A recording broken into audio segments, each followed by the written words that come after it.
আজ আমি বানাবো জিরা রাইস। এটা বিহার বা উত্তরপ্রদেশের একটা খুব ভালো খাবার। এরকম নিত্য নতুন রান্নার রেসিপি পেতে প্লিজ আমার চ্যানেলটা আপনারা সাবস্ক্রাইব করুন। আর জিরা রাইস যদি আপনাদের ভালো লেগে থাকে আপনারা প্রচুর প্রচুর লাইক, কমেন্ট আর শেয়ার করবেন। চলুন জিরা রাইস করতে কি কি উপকরণ লাগে আপনাদের দেখিয়ে দিই।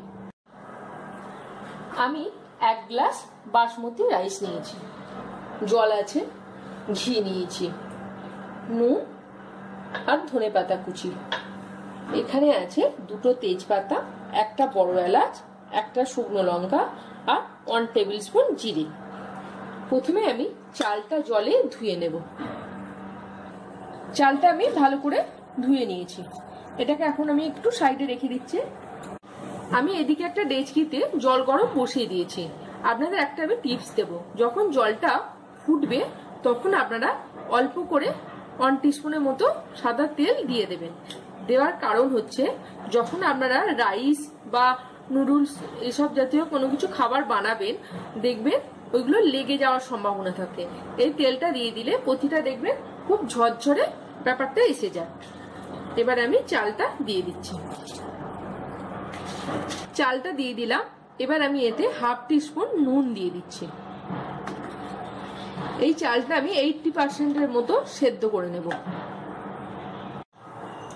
চালটা সেদ্ধ হয়ে গেছে, এবার আমি এটা নামিয়ে নেব। এইভাবে আস্তে আস্তে আমি ভাতটা ছেঁকে নিচ্ছি। আমি এটা ছেঁকে নিলাম ভাতটা। এবার আমি এটা এই থালাটার মধ্যে মিলে দেব। মিলে দিয়ে আমি একটু ঠান্ডা করে দেবো। 10 মিনিটের মতো আমি একটু ঠান্ডা করে নেব। ভাতটা আমি ঠান্ডা করে নিলাম। দেখুন ভাতটা গোটা গোটা আছে প্রতিটা চাল। এবার আমি গ্যাসটা অন করব। এদিকে গ্যাসটা আমি অন করে দেব। কড়াইটা গরম হয়ে গেছে, এবার আমি 2 টিস্পুন ঘি দিয়ে দিচ্ছি।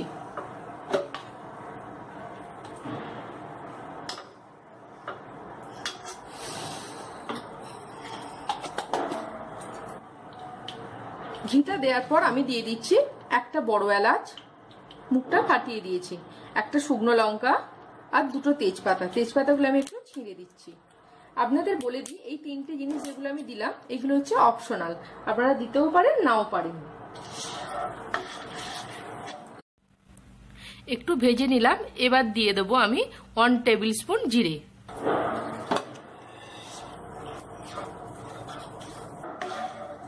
জিরেটা একটু ভেজে নেব আমি। জিরেটা ব্রাউন কালার এসে গেছে, এবার আমি গ্যাসটা আস্তেই আছে। এবার আমি ভাতটা আস্তে আস্তে করে দিয়ে দেব।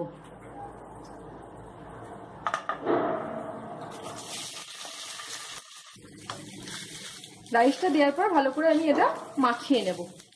এর সাথে আমি দিয়ে দেব ধনেপাতা কুচি।